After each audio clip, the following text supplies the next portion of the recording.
গল্পের শুরুতেই আমরা কোরিয়ার গোরিও নামের একটা সাম্রাজ্য দেখতে পাই। একদিন হঠাৎ শত্রুরা সেই রাজ্য আক্রমণ করলে গোরিও সাম্রাজ্যের সেনাপতি রাজ্যের বিপুল সোনাদানা সহ মূল্যবান সবকিছু একটা মস্ত বড় জাহাজে বোঝাই করে সমুদ্রের গোপন এক জায়গায় লুকিয়ে রাখে। এরপরেই গল্প চলে যায় কয়েক বছর পরে। মাঝ সমুদ্রে একটা ভাঙাচোরা নৌকায় একদল চোর পড়ে আছে। আসলে কিছু লোক ওদেরকে মারার জন্য এই অবস্থাতেই মাঝ সমুদ্রে ফেলে রেখে চলে গিয়েছিল। এই চোরদের দলের লিডারের নাম হলো জুন। ক্ষুধা তেষ্টায় ছটফট করতে করতে ওরা সবাই তো বাঁচার আশা প্রায় ছেড়েই দিয়েছিল। ঠিক তখনই দেবদূতের মতো সেখানে এসে হাজির হয় জলদস্যুদের একটা জাহাজ। সেই জলদস্যু জাহাজের ক্যাপ্টেন হলো এরিস নামের সুন্দরী এই মেয়ে। জুন তো প্রথম দেখাতেই এরিসের রূপে একদম মুগ্ধ হয়ে যায়। এখান থেকেই গল্প এগিয়ে যায় আরো 3 মাস।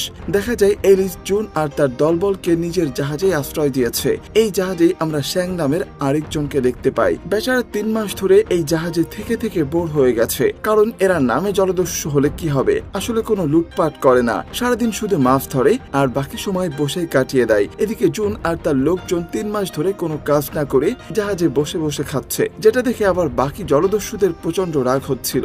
এরকম একদিন এই জাহাজ নিয়ে যখন তারা সমুদ্রে ঘুরে বেড়াচ্ছিল, তখন হঠাৎ দূরে জাপানের একটা জাহাজ দেখতে পায়। এলিস আর তার দলবল তো প্রচন্ড খুশি হয়ে যায়, যাক এতদিন অন্তত লুটপাট করার মতো কিছু একটা পাওয়া গেল। এদিকে জুনও জাপানি জাহাজটা দেখে মনে মনে বেশ খুশি হয়ে যায় যে এতদিন পর অন্তত সে তার তলোয়ারটাকে একটু বের করতে পারবে। জুন আসলে বেশ ভালোই তলোয়ার চালায়, কিন্তু জাহাজের বাকি জলদস্যুরা তো আর সেটা জানে না, তাই তারা সেখানে জুনকে খুব একটা বেশি পাত্তা দেয় না। এরপর তারা যখন ওই জাপানি জাহাজের কাছাকাছি চলে আসে, জুন একটু বেশি সাহস দেখাতে বলে, আমি আগে যাচ্ছি। কিন্তু জাহাজে লাফিয়ে পড়ার পরেই তার মনে হয়, আরে তাড়াহুড়োয় কোনো অস্ত্রই তো আনা হয়নি। এদিকে অস্ত্র ছাড়া জুনকে একা পেয়ে জাপানি সৈনিকরা তাকে চারিদিক থেকে ঘিরে ফেলে আক্রমণ করতে শুরু করে। পরিস্থিতি বেগতিক দেখে এলিস তলোয়ার হাতে জাপানি জাহাজে ঝাঁপিয়ে পড়ে। সে আসলে জুনকে একটু বাজিয়ে দেখতে চাইছিল, তাই জুনের দিকে একটা তলোয়ার ছুঁড়ে দিয়ে বলে যে দেখি তুমি কেমন লড়তে পারো। ব্যাস, তলোয়ার হাতে পাওয়া মাত্রই জুনের রূপ পুরো বদলে যায়। এক মুহূর্ত সময় নষ্ট না করে সে জাপানি সৈনিকদের উপর চড়াও হয়। জুনের সেই মারকুটে ফাইটিং দেখে এলিস আর বাকি জলদস্যুরা সবাই হাঁ করে তাকিয়ে থাকে। দেখতে দেখতে চোখের পলকে জুন একাই ওখানকার সব সৈনিককে হারিয়ে দেয়। লড়াই থামার পর এলিস আর তার দলবল পুরো জাহাজটা খুঁজে দেখতে লাগে যে কি কি মালপত্র আছে, কিন্তু কপাল খারাপ, পুরো জাহাজ খুঁজে শুধু শুটকি মাছ ছাড়া আর কিছুই তারা পায় না। সবাই যখন হতাশ হয়ে ভাবছে এখন কি করা যায়, তখন সে জাপানি জাহাজের একটা ছোট্ট ছেলে ভয়ে কাঁপতে কাঁপতে উঠে দাঁড়িয়ে বলে যে আমরা এখানে গুপ্তধনের খোঁজে এসেছিলাম, দয়া করে আমাদের ছেড়ে দিন।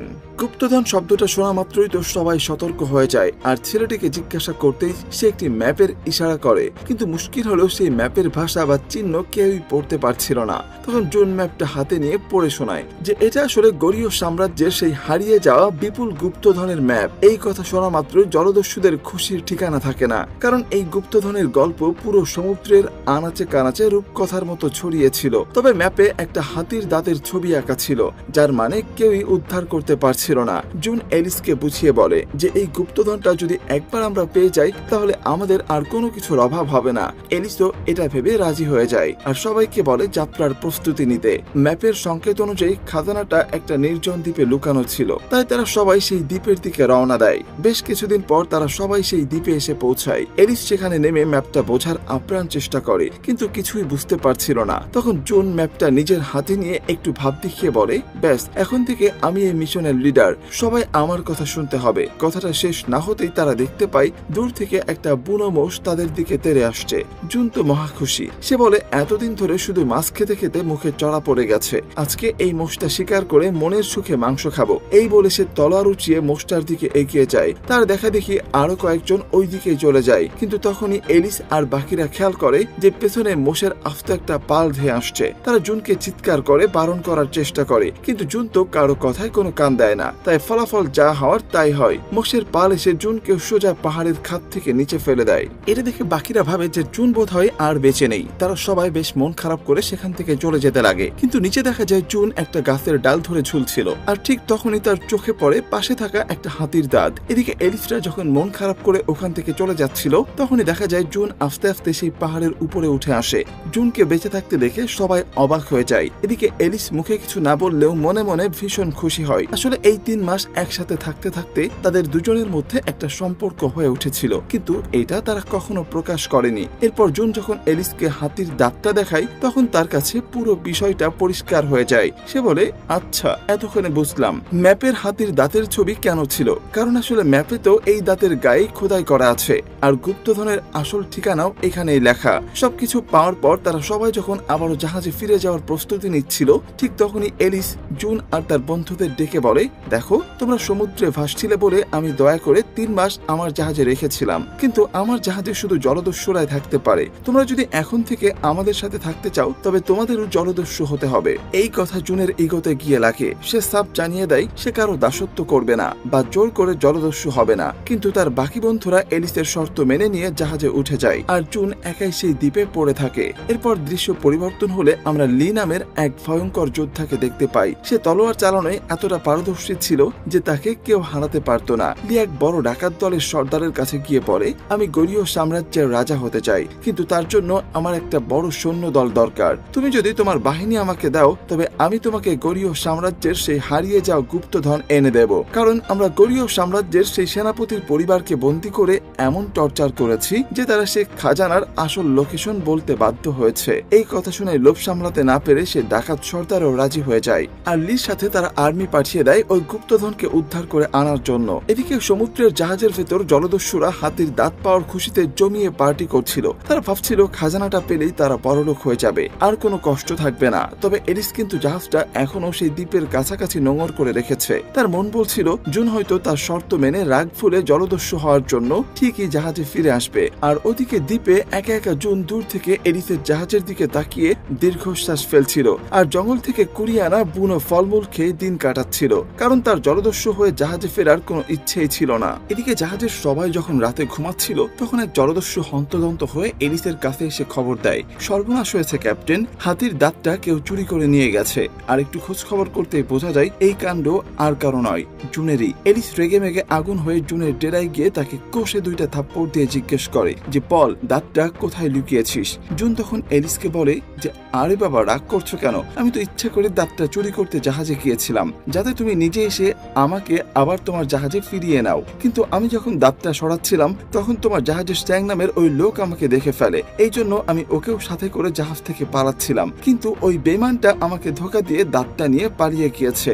অন্যদিকে স্ট্যাং নিজের ভুল বদলে ছদ্মবেশ ধরে এক দ্বীপে গিয়ে হাজির হয়। সেখানে এক বড়লোক খদ্দেরের কাছে সেই হাতির দাঁতটা চড়া দামে বিক্রি করার ধান্দা করছিল, আর এই কাজে তাকে সাহায্য করছিল মিল নামের এক দালাল মেয়ে। ঠিক তখনই সেখানে জুন চলে আসে, আর শুধু জুন একাই নয়, তার পেছনে পেছনে এলিস আর তার পুরো টিমও সেখানে এসে হাজির হয়। এলিসকে দেখেই তো স্ট্যাং ভয় পেয়ে সজোরে হাত জোর করে কাঁচোমাচো মুখে বলতে থাকে, আমার ভুল হয়ে গেছে, এবারের মতো মাফ করে দাও। কিন্তু এলিস তো এত সহজে কাউকে মাফ করে না। কে স্ট্যাং এর সাথে সাথে মিল্ন নামের ওই মেয়েটাকেও বন্দি করে জাহাজে নিয়ে আসে। জাহাজে ফিরে বাকি জলদস্যুরা ধোকা দেওয়ার অপরাধে স্যাং, মিলানো আর জুন এই 3 জনকে আজ মেরে সমুদ্রে ভাসিয়ে দেওয়ার প্রস্তুতি নিচ্ছিল। আর ঠিক যখন তারা তলোয়ার চালাতে যাবে, জুন কোত্থেকে যেন কায়দা করে ফসকে গিয়ে সেই হাতির দাঁতটা হাতিয়ে নেয় আর এলিসের সামনে এসে বলে যে আমি তোমাদের সাথেই যাব আর এই গুপ্তধন খুঁজে পেতে সাহায্য করব।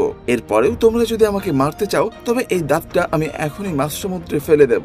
এই কথা শুনে তো এলিস অনেক খুশি হয়ে যায়। এমনিতেও তো সে জুনকে মনে মনে অনেক পছন্দ করত, তাই সে আসলে তাকে মারতে চায়নি, জাস্ট একটু ভয় দেখাচ্ছিল। এরপর সবাই মিলে হাতির দাঁতের উপর জড়ানো কাপড়টা সরাতেই দেখতে পাই সেখানে একটা ম্যাপ খোদাই করা আছে, কিন্তু মুশকিল হলো সেটা ছিল একটা কোড ল্যাঙ্গুয়েজ যা সাধারণত কারো বোঝার সাধ্য ছিল না। তখন জুন এসে কোডটা পড়তে লাগে, কারণ জুন আগে ওই গরীয় সাম্রাজ্যের সেনাবাহিনীতে ছিল, তাই এসব কোড সে ভালো করে জানতো।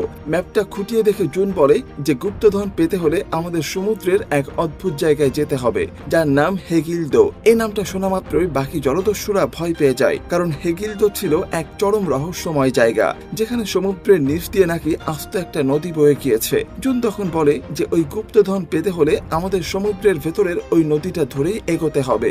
এই কথা শুনেই তো তারা প্রথমে একটু ভয় পেয়ে যায়, কিন্তু যেহেতু আর কোনো রাস্তা নেই তাই সবাই মিলে এরপর ওখানে যাওয়ার জন্য প্রস্তুতি নিতে শুরু করে। এরপর বেশ কয়েকদিন সমুদ্র পাড়ি দিয়ে অবশেষে তারা সে রহস্যময় হেগিলদো দ্বীপে পৌঁছায়। জায়গাটা বিপজ্জনক হয় পুরো জাহাজ নিয়ে না গিয়ে তারা অল্প কয়েকজন মিলে একটা ছোট্ট নৌকা নিয়ে সেই আন্ডার ওয়াটার নদীর কাছে যায়। সমুদ্রের নিচে যাতে সহজে শ্বাস নেওয়া যায় সেজন্য তারা কিছু শূকরের ভুঁড়ি কেটে বাতাস ভরে সাথে করে নিয়ে এসেছিল। এরপর সেই নদী ধরে সাঁতরে তারা সমুদ্রের তলদেশের এক অদ্ভুত গুহার ভেতরে গিয়ে পৌঁছায়। সবার ধারণা ছিল এখানেই হয়তো গুপ্তধন আছে, তাই তারা হন্যে হয়ে খোঁজাখুঁজি শুরু করে। কিন্তু পুরো গুহা তন্ন তন্ন করে খুঁজেও তারা এখানে কিছুই পায় না। সবাই যখন প্রায় হতাশ হয়ে গিয়েছিল তখন জুন একটা জিনিস লক্ষ্য করে, একটা পাথরের দেয়ালের আড়াল থেকে কেমন যেন ঠান্ডা হাওয়া আসছে। এদিকে দলের বাকিদের মুড ভালো করার জন্য জুন একটু ইয়ার্কি মেরে এলিসকে বলে, এলিস যখন আমাদের ক্যাপ্টেন তখন আমাদের দেখভাল করা আর খাওয়ানোর দায়িত্ব তো তারই, তাই না? জুনের এই ফালতু রসিকতা শুনে এলিসের টিমের এক মেম্বার রেগে মেগে জুনের সাথে মারামারি করতে চলে আসে। আর জুনও কম যায় না, সে তাকে এক ঝটকায় তুলে সোজা সেই হাওয়া আসতে থাকা পাথরের দেওয়ালটার উপর আছার মারে। ব্যাস, যেই না দেওয়ালটা ভেঙে যায় অমনি পেছনে একটা গোপন সুড়ঙ্গ বেরিয়ে আসে। জুন তখন একটু ভাব নিয়ে বলে, আরে আমি তো আগেই বুঝেছিলাম গোপন রাস্তাটা এখানেই, তোমাদের দেখানোর জন্যই এই নাটকটা করলাম। এরপর সবাই যখন ভেতরে প্রবেশ করে তখন দেখতে পাই সেখানে অনেক বাক্সের উপর তৈরি দামি দামি জিনিস চকচক করছে। জলদস্যুরা তো প্রচন্ড খুশি হয়ে যায়, কিন্তু জুন তাদের থামিয়ে দিয়ে বলে, এটা তো আসল খাজানা না, এগুলো শুধু রূপো। গরীয় সাম্রাজ্যের একটা ঘর পুরো সোনা দিয়ে ভর্তি ছিল, আমাদের এগুলোই খুঁজে বের করতে হবে। এরপর সবাই যখন আবার আসল সোনার খোঁজে ব্যস্ত হয়ে পড়ে তখন জুনের চোখে একটা অদ্ভুত পতাকা পড়ে। সে বলে যে এমন পতাকা তো আমি আগে কখনো দেখিনি। এরপর পতাকাটা হাতে নিয়ে ভালো করে দেখতেই জুন আর এলিস দুজনেই চমকে ওঠে, আরে এটা কোনো পতাকা নয়, এটা তো একটা সমুদ্রের ম্যাপ। ঠিক তখনই পুরো গুহাটা ভূমিকম্পের মতো কাঁপতে শুরু করে আর গুহার বাইরে দেখা যায় লি তার বিশাল সেনাবাহিনী নিয়ে অলরেডি সেখানে এসে হাজির হয়েছে। সেও এই গুপ্তধনের খোঁজে এসেছে। ভেতর থেকে জুন আর এলিস ভালো করে বুঝতে পারছিল যে শত্রুরা চলে এসেছে, তাই তারাও অ্যালার্ট হয়ে যায়। কিন্তু এরই মাঝে শ্যাং ওই ম্যাপটা পেয়ে যায় যেটা জুন আর এলিস দেখছিল।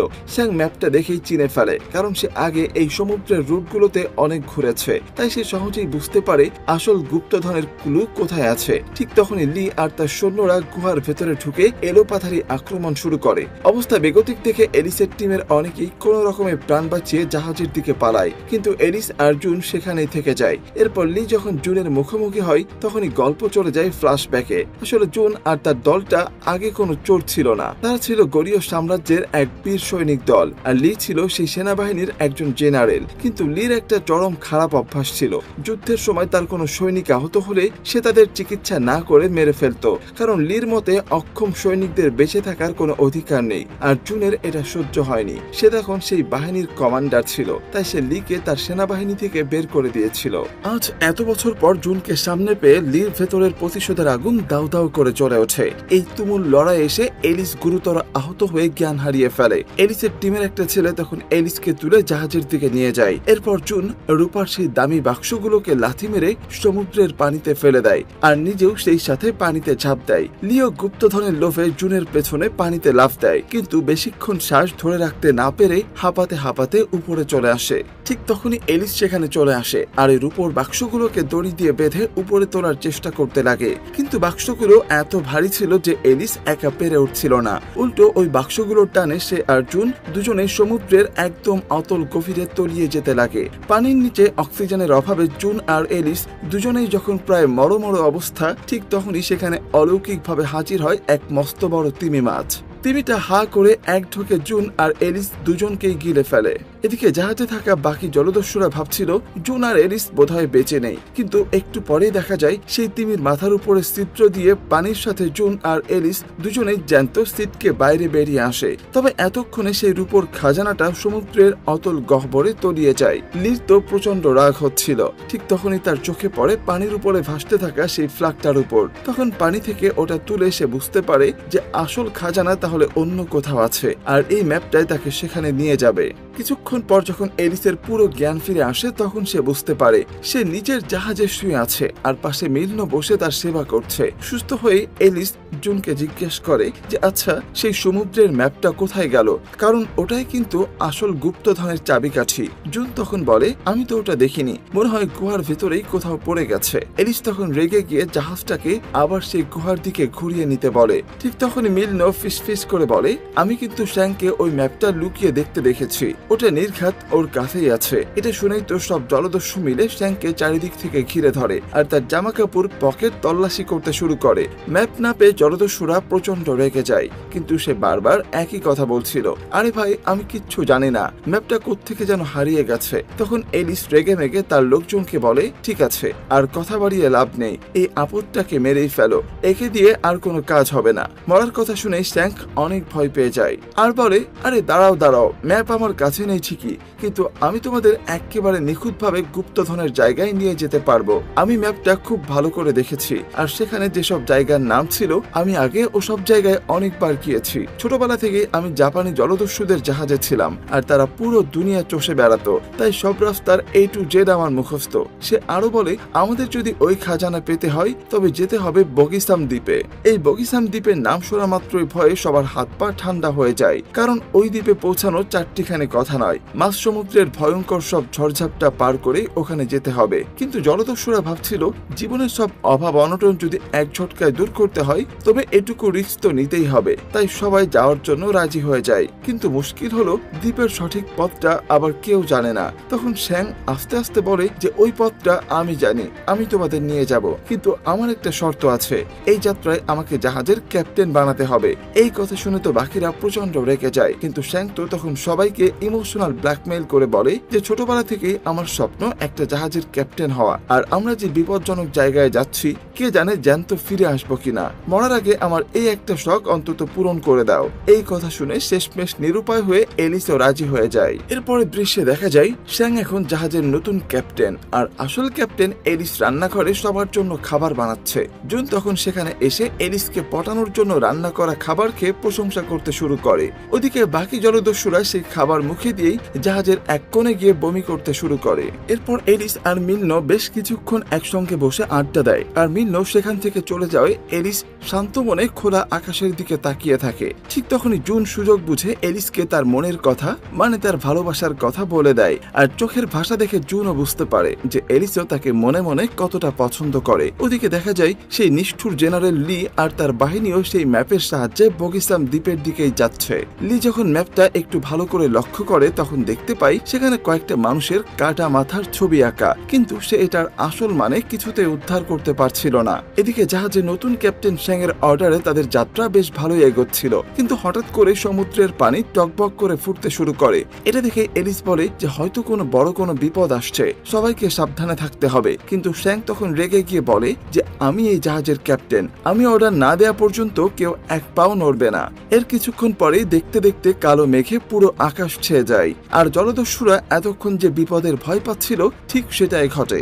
বজ্রপাত সরাসরি জাহাজের উপর এসে পড়তে লাগে, তাসের ঘরের মতো জাহাজটা ভাঙতে শুরু করে, আর সবাই প্রাণ ভয়ে এদিক ওদিক ছুটতে শুরু করে। কিন্তু এলিস তখন আসল লিডারের মতো জীবনের ঝুঁকি নিয়ে একা একা ধরে জাহাজটাকে কন্ট্রোল করার আপ্রাণ চেষ্টা করতে লাগে। এর মধ্যে এক বিশাল ঝটকায় শ্যাং সমুদ্রের পানিতে ছিটকে পড়ে যাচ্ছিল। ঠিক তখনই জুন এসে তাকে বাঁচিয়ে নেয়। এরপর ধীরে ধীরে তুফান কমে গেলে মেঘ কেটে গিয়ে আবারও সূর্যের আলো দেখা যায়, আর তখনই সবার চোখ পড়ে সামনের দিকে। যে বগিসাম দ্বীপ তারা এতদিন হন্য হয়ে খুঁজছিল সেটা ঠিক তাদের চোখের সামনে জল জল করছে।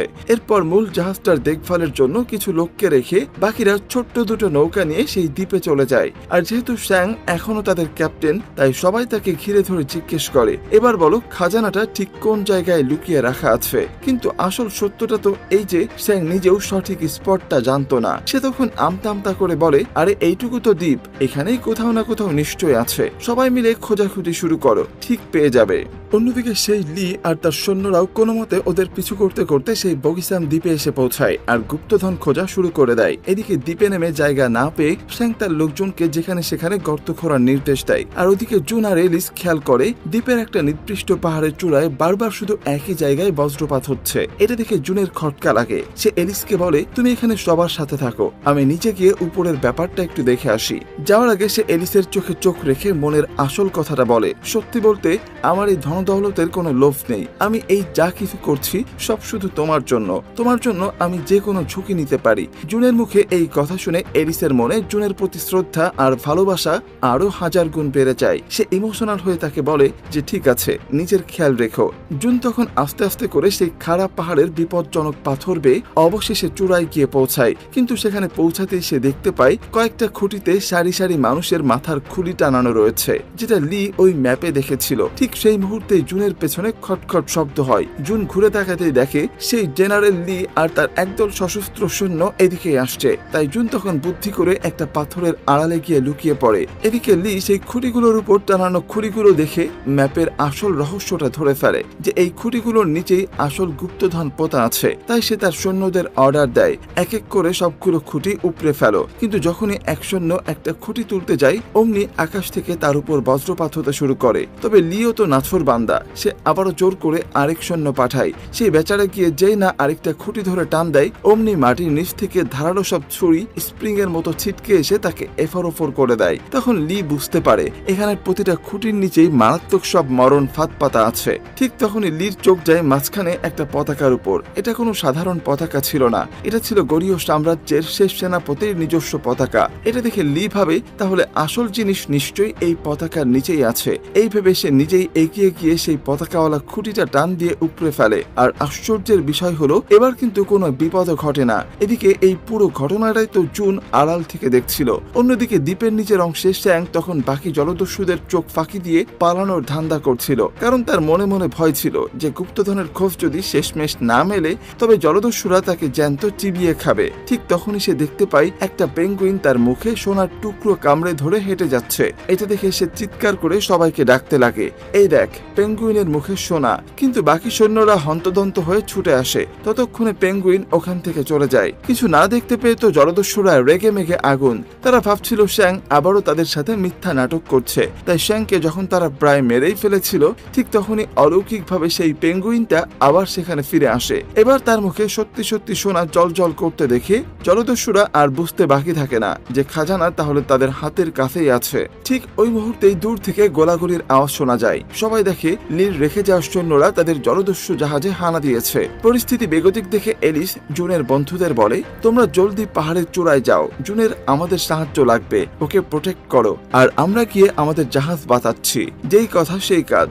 জুনের দলবল ছুটে গেল পাহাড়ের দিকে, আর এলিস তার বাকি পাইরেটদের নিয়ে দৌড়ায় শিপের দিকে। ওদিকে পাহাড়ের চূড়ায় লি আর তার সৈন্যরা মাটির নিচে লুকানো একটা বাক্স খুঁজে পায়। কিন্তু বাক্সটা খুলে দেখে ভিতরে কোনো হিরে জহরত নেই, আছে শুধু একটা অদ্ভুত মুখোশ।